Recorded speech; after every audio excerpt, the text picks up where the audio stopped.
प्यारे बच्चों, आप सभी लॉकडाउन के कारण अपने अपने घरों में हैं। ऐसे समय में हम लेकर आए हैं आपके लिए डिजी साथ कार्यक्रम। इसके माध्यम से आप प्रत्येक दिन सोमवार से शुक्रवार तक पूर्वाह्न 10 से 12 तथा अपराह्न 1 से 2 बजे तक अपने अपने कक्षाओं के अनुरूप कार्यक्रम देख सकेंगे। स्कूली शिक्षा एवं साक्षरता विभाग, झारखंड। नमस्ते दोस्तों, आप सबका स्वागत है झारखंड सरकार के डिजी साथ प्रोग्राम में। आइए देखते हैं हम आज क्या पढ़ेंगे। आज के इस एपिसोड में हम कक्षा 12वीं की पढ़ाई करेंगे, जिसमें सबसे पहले हम रसायन शास्त्र के पाठ 3 को पढ़ेंगे, जिसका नाम है वैद्युत रसायन। आज हम इस पाठ के भाग 1 और भाग 2 को देखेंगे। उसके बाद हम कक्षा 12वीं के जीव विज्ञान को पढ़ेंगे, जिसमें हम पुष्पी पादपों में लैंगिक प्रजनन भाग 5 को देखेंगे। इसी के साथ हम इन दोनों पाठों के अंत में हम उस विषय से संबंधित कुछ रोचक प्रश्नों को भी हल करेंगे। मैं आशा करती हूँ अभी तक आप सभी ने अपनी कॉपी और कलम ले ली होगी, जिसमें आप आज पढ़ाए जाने वाले विषय के बारे में इम्पोर्टेंट पॉइंट्स को नोट करेंगे। तो चलिए शुरुआत करते हैं आज के इस एपिसोड की।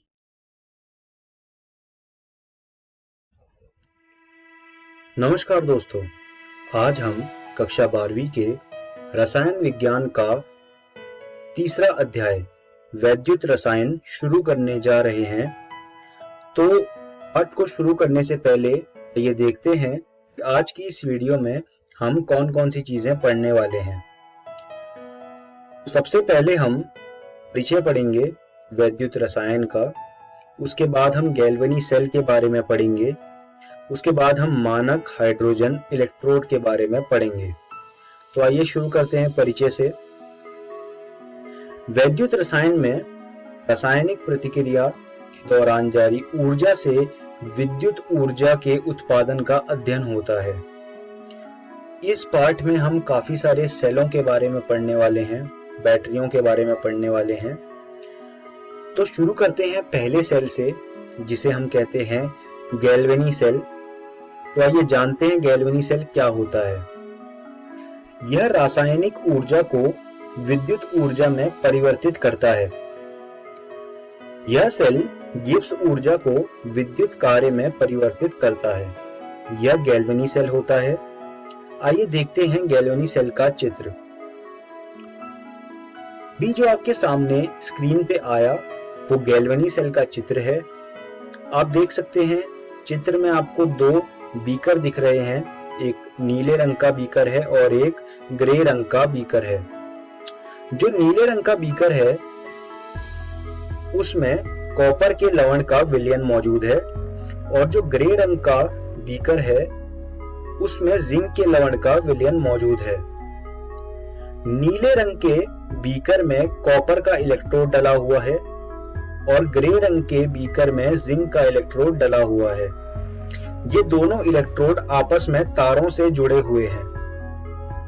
आप देख सकते हैं जिंक के इलेक्ट्रोड में माइनस का साइन है और कॉपर के इलेक्ट्रोड में प्लस का साइन है। और आप ये भी देख सकते हैं कि इलेक्ट्रॉन का प्रवाह जो है वो माइनस से प्लस की ओर जा रहा है। उसके विपरीत जा रहा है विद्युत धारा। आपको मैं एक और बात बताना चाहता हूं, जिस इलेक्ट्रोड में प्लस का साइन है उसे कैथोड कहा जाता है और जिस इलेक्ट्रोड में माइनस का साइन है उसे एनोड कहा जाता है। उसके अलावा आप इस चित्र में एक और चीज देख रहे होंगे जिसे लवण सेतु कहा जाता है। इस सेतु में एक लवण मौजूद होता है और लवण सेतु का काम ये होता है कि वो विद्युत पथ को पूरा करता है। तो ये गैल्वेनी सेल का चित्र है। आप इसको अपनी कॉपी में बना लीजिए। आइए अब बात करते हैं गैल्वेनी सेल की प्रतिक्रिया के बारे में। आपके सामने अभी 3 प्रतिक्रियाएं आई हैं। आप इन्हें प्रतिक्रिया भी कह सकते हैं और आप इन्हें अभिक्रिया भी कह सकते हैं। तो आप देख सकते हैं 3 अभिक्रियाएं लिखी हुई हैं। एक सबसे ऊपर में और 2 नीचे। तो जो 2 नीचे अभिक्रियाएं लिखी हुई हैं उसमें से पहली वाली जिसमें कॉपर 2+ जमा 2 इलेक्ट्रॉन से बनता है कॉपर, ये जो प्रतिक्रिया है इसे अपचयन अर्ध अभिक्रिया कहते हैं। उससे नीचे वाली जो अभिक्रिया है उसमें क्या है, जिंक है और जिंक टूट के हमें जिंक 2+ जमा 2 इलेक्ट्रॉन दे रहा है। इस अभिक्रिया को ऑक्सीकरण अर्ध अभिक्रिया कहते हैं।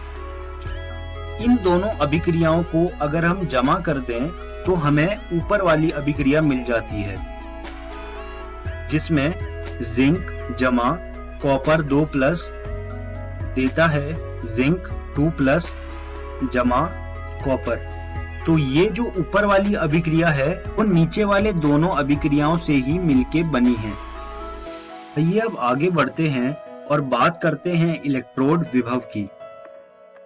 इलेक्ट्रोड एवं वैद्युत अपघटय के मध्य विभवांतर उत्पन्न हो जाता है जिसे इलेक्ट्रोड विभव कहते हैं। जब सभी स्पीशीज की सांद्रता केवल 1 इकाई होती है तो उसे मानक इलेक्ट्रोड विभव कहते हैं। तो ये दोनों चीजें आप अपनी कॉपियों में लिख लीजिए, ये बहुत ही जरूरी है परीक्षा के उद्देश्य से। अब आगे बढ़ते हैं। सेल का निरूपण क्या होता है?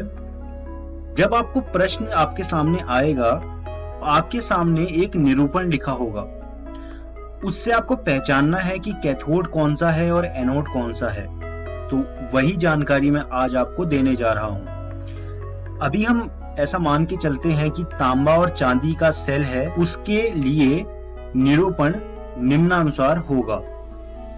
यहाँ आप देख सकते हैं 2 डंडियां हैं, उन 2 डंडियों के दाहिने तरफ चांदी का इलेक्ट्रोड लिखा हुआ है और उन 2 डंडियों के बाएं तरफ तांबे का इलेक्ट्रोड लिखा हुआ है। आप देख सकते हैं चांदी का जो इलेक्ट्रोड है वो +1 से 0 की तरफ जा रहा है। तो यहां से हम ये कह सकते हैं कि जो 2 डंडियां हैं उनके दाहिने तरफ हमेशा कैथोड आएगा। अगर दाहिने तरफ कैथोड आएगा तो उसके बाएं तरफ हमेशा एनोड आएगा। तो ये बात आप अपने दिमाग में बिठा लीजिए या इसको याद कर लीजिए कि जो 2 डंडियां होती हैं उनके दाहिने तरफ कैथोड आता है और उन 2 डंडियों के बाएं तरफ एनोड आता है। इसको कहते हैं सेल का निरूपण। आप अब ये सोच रहे होंगे कि ये 2 डंडियां क्या हैं? ये 2 डंडियां लवण सेतु को दर्शाती हैं। लवण सेतु को अंग्रेजी में सॉल्ट ब्रिज भी कहा जाता है। तो ये है सेल का निरूपण।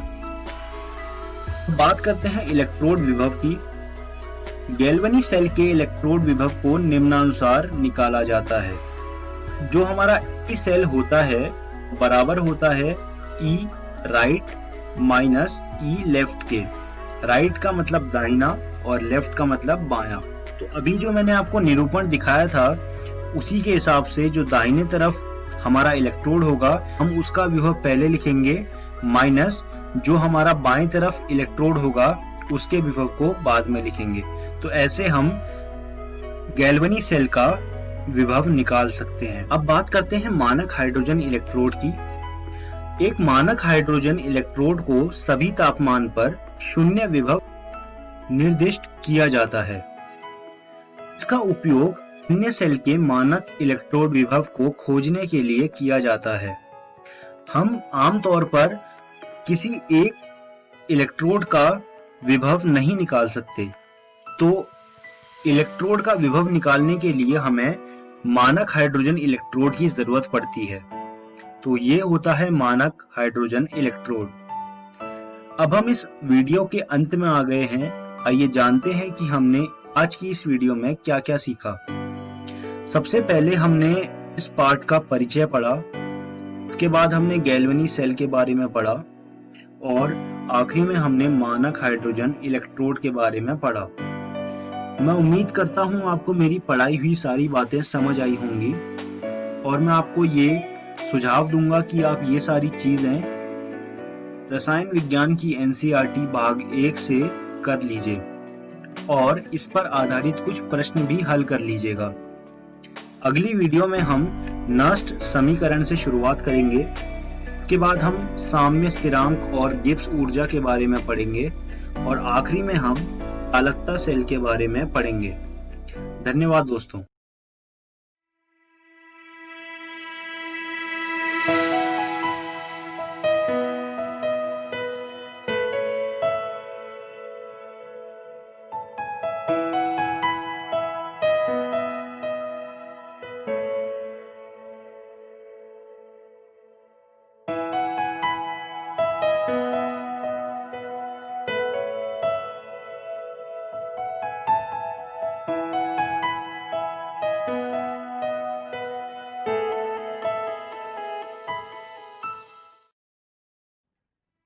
नमस्कार दोस्तों, आज हम वैद्युत रसायन का दूसरा भाग शुरू करने जा रहे हैं।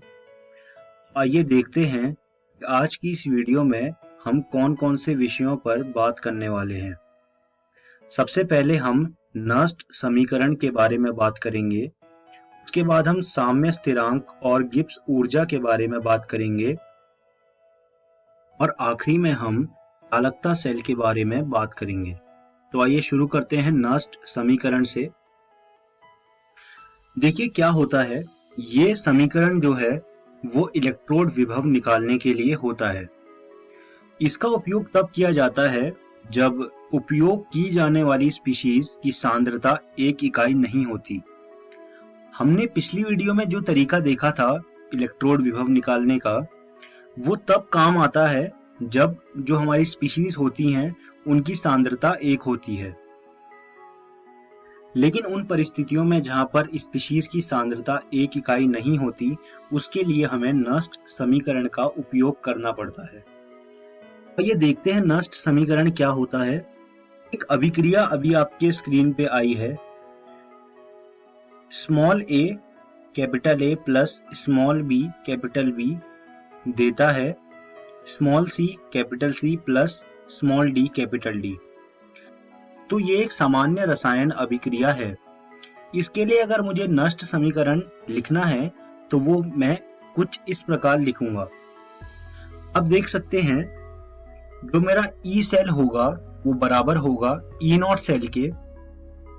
ये E नॉट सेल मानक इलेक्ट्रोड विभव है minus 2.303 RT divide NF log C की सांद्रता पावर C, D की सांद्रता पावर D डिवाइड में A की सांद्रता पावर A, B की सांद्रता पावर B। तो ये नस्ट समीकरण होता है। RT और F की वैल्यू जो है वो स्थिरांक होती है, उसे आप यहाँ पर ऐसे ही रख देंगे। आपको सिर्फ यहाँ पर N की संख्या चाहिए और उसके बाद आपको सांद्रता चाहिए CDAVG। तो फिर उसके बाद आप जो E सेल है वो आसानी से निकाल सकते हैं। जब तापमान 298 केल्विन होगा तो क्या होता है, यह समीकरण निम्न प्रकार से बदल जाता है। आप देख सकते हैं जो 2.303 है उसको हमने मल्टीप्लाई कर दिया RT और NF की जो भी वैल्यू होगी उससे, तो उससे जो ऊपर आती है वैल्यू वो होती है 0.059 डिवाइड में N। तो इससे अब क्या होगा, आपको सिर्फ N की वैल्यू चाहिए। यहाँ पे आपको N की वैल्यू रखनी है और आपको E सेल की वैल्यू मिल जाएगी। तो ये नस्ट समीकरण होता है। ये बहुत ही महत्वपूर्ण चीज है, तो आप इसको पढ़ लीजिएगा और इस पर कुछ प्रश्न भी हल कर लीजिएगा। और अभी आप इस समीकरण को अपनी कॉपियों में लिख लीजिए। आइए अब बात करते हैं साम्य स्थिरांक की।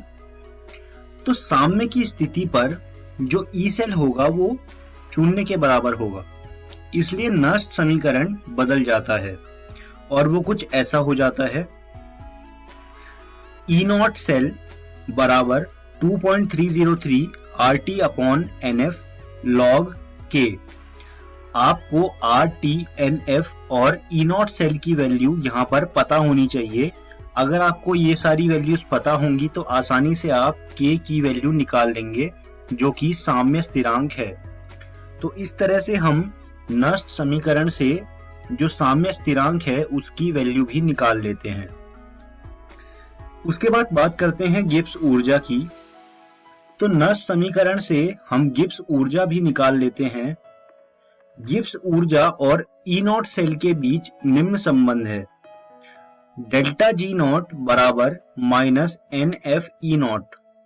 हम अगर E0 की अगर वैल्यू रखेंगे तो वो कुछ ऐसा बन जाएगा। यहां से डेल्टा G0 बराबर माइनस 2.303 RT log K। यहां पर आपको K की वैल्यू और तापमान की वैल्यू पता होनी चाहिए, उससे आप डेल्टा G जो कि हमारी गिब्स ऊर्जा होती है उसकी वैल्यू निकाल लेंगे। अब बात करते हैं चालकता और प्रतिरोधकता की।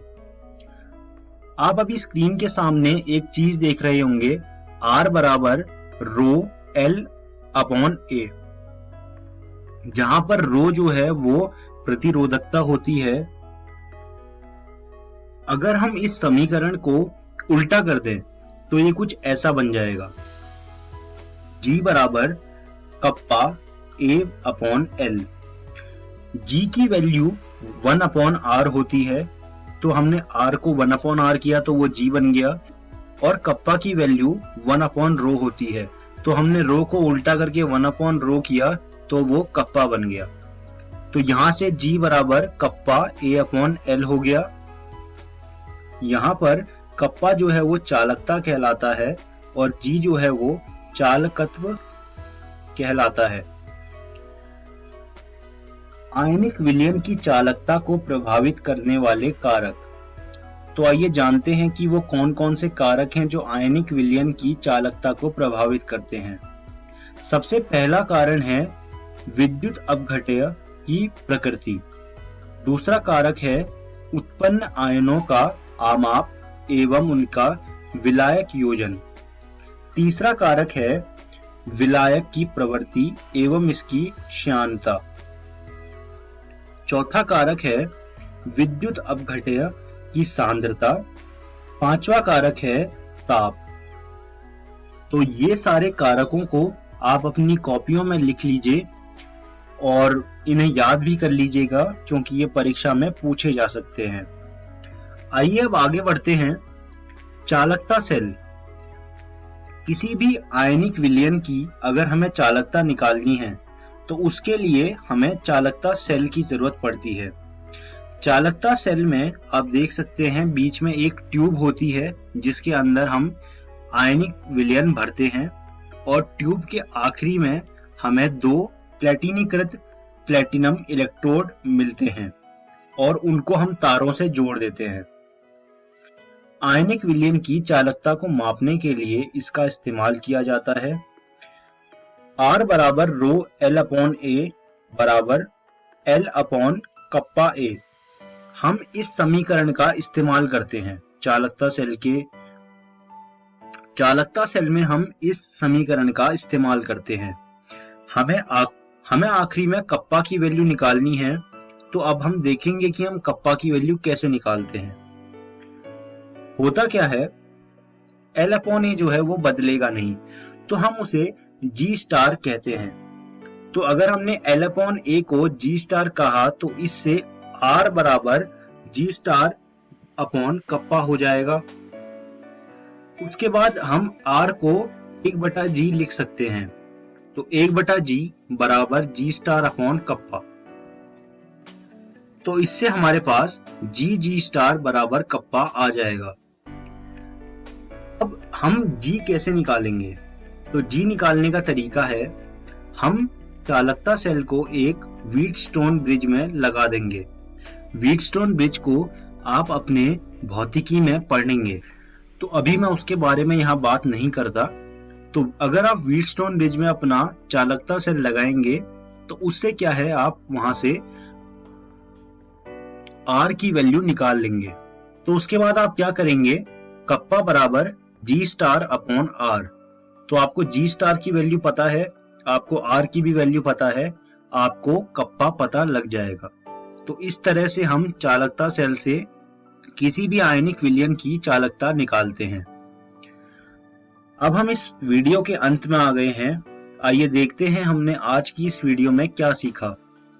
सबसे पहले हमने नस्ट समीकरण के बारे में पढ़ा, उसके बाद हमने साम्य स्थिरांक और गिब्स ऊर्जा के बारे में पढ़ा, और आखिरी में हमने चालकता सेल के बारे में पढ़ा।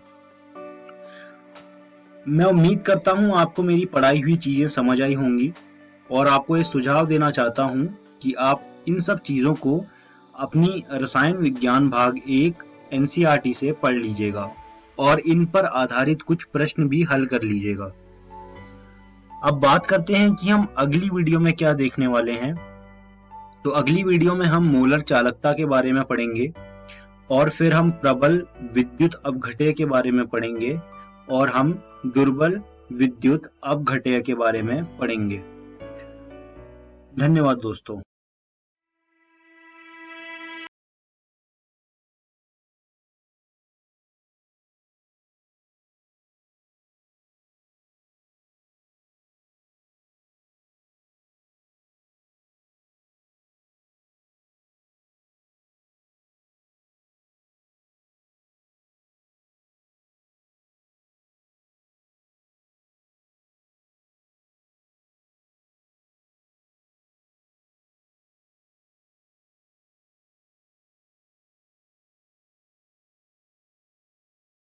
हेलो दोस्तों, जीव विज्ञान की इस वीडियो में आपका स्वागत है। आज भी हम पुष्पी पादपों में लैंगिक प्रजनन को जारी रखेंगे। इससे पिछली वीडियो में हमने पराग स्त्री केसर संकर्षण, द्विनिषेचन और भ्रूणपोष को समझा था। इस वीडियो में हम बीज, फल, असंजनन एवं बहुभ्रूणता को समझेंगे। तो चलिए बीज तथा फल निर्माण से शुरू करते हैं। अब दोस्तों, निषेचन के बाद जो अंडाशय होता है वो फल में बदल जाता है, और जो बीजांड होता है वो बीज में बदल जाता है। ये चीज आपको ध्यान रखनी है। आइए अब आगे बढ़ते हैं और बीज को समझते हैं। पुष्पी पादपों में बीज लैंगिक प्रजनन का परिणाम होता है। एक बीज में मुख्यतः बीजपत्र, बीजावरण और भ्रूण होता है। अब दोस्तों, बीज दो प्रकार का होता है। सबसे पहला है गैर एल्ब्यूमिनस बीज, दूसरा है एल्ब्यूमिनस। अब हम इनको समझेंगे। गैर एल्ब्यूमिनस बीजों में भ्रूणपोष भ्रूण द्वारा पूरी तरह उपभोग कर लिया जाता है, यानी इसमें भ्रूणपोष नहीं होता है। इसका उदाहरण है मटर, मूंगफली। और दूसरी तरफ एल्ब्यूमिनस बीजों में भ्रूणपोष मौजूद होता है, और इसका उदाहरण है गेहूं, मक्का। और दोस्तों, कभी कभी कुछ बीजों में जैसे कि चुकंदर और काली मिर्च में जो बीजांडकाय होता है वो शेष रह जाता है। अवशिष्ट उपस्थित बीजांडकाय परिभ्रूणपोष कहलाता है। तो ये चीज आप सभी को ध्यान रखनी है। अब दोस्तों, जैसे जैसे बीज परिपक्व होता है उसके अंदर जल की मात्रा घटने लगती है। फलस्वरूप सामान्य चयापचय क्रिया धीमी पड़ने लगती है और भ्रूण निष्क्रियता की दिशा में प्रवेश कर जाता है, जिसे हम प्रसुप्ति कहते हैं। आइए दोस्तों, बीज को हम थोड़ा और अच्छे से समझेंगे। अब बीजांड का अध्य आवरण बीज में आवरण बन जाता है। बीज के आवरण में बीजांड द्वार एक छोटे छिद्र के रूप में रह जाता है, जिसे हम बीज छिद्र कहते हैं। अनुकूल परिस्थितियों में बीज छिद्र से जल और ऑक्सीजन प्रवेश करेगी, जिससे कि ये फिर अंकुरित होकर एक नए पौधे का निर्माण करेगा। आइए अब आगे बढ़ते हैं और फल को समझते हैं।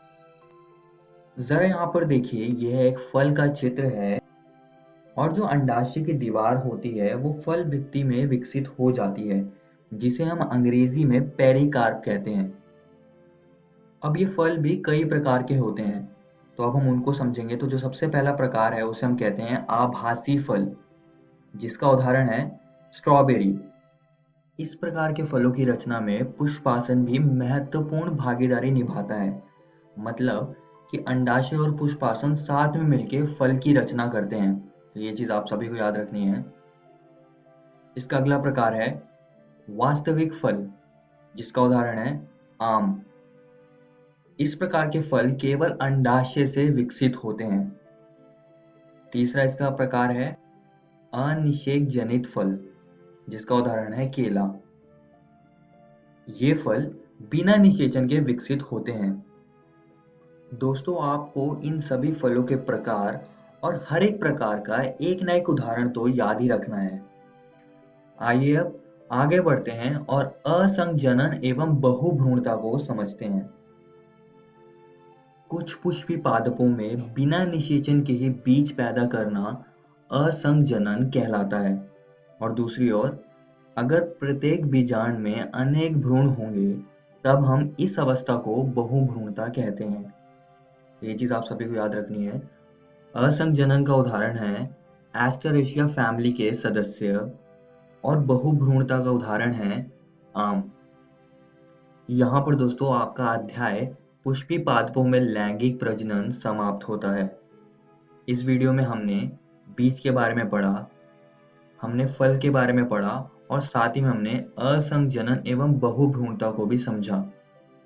और दोस्तों, मैं आप सभी को एक और बात बताना चाहता हूँ कि आज हमने आपकी एनसीईआरटी किताब के ये 3 टॉपिक्स को खत्म कर लिया है।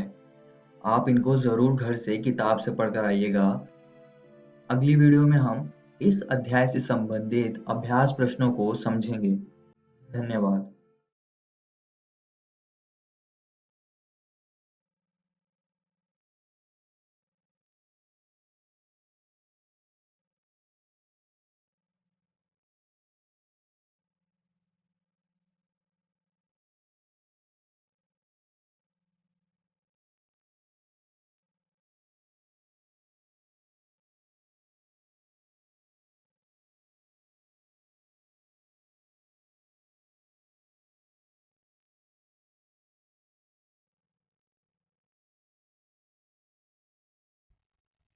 मैं आशा करती हूँ दोस्तों, आपको आज का एपिसोड समझ आया होगा और आपने इस एपिसोड को भरपूर एंजॉय भी किया होगा। चलिए देखते हैं आज हमने क्या क्या पढ़ा। हमने आज कक्षा 12वीं के रसायन शास्त्र का विद्युत रसायन पाठ को पढ़ा। उसके बाद हमने जीव विज्ञान का पाठ पढ़ा जो था पुष्पी पादपों में लैंगिक प्रजनन। चलिए अब देख लेते हैं कि हम कल क्या पढ़ने वाले हैं। कल के एपिसोड में हम कक्षा 10 की पढ़ाई करेंगे, जिसमें हम इंग्लिश का चैप्टर फायर एंड आइस पढ़ेंगे और उसके बाद हम हिंदी का भी एक चैप्टर पढ़ेंगे जिसका नाम है लखनवी अंदाज।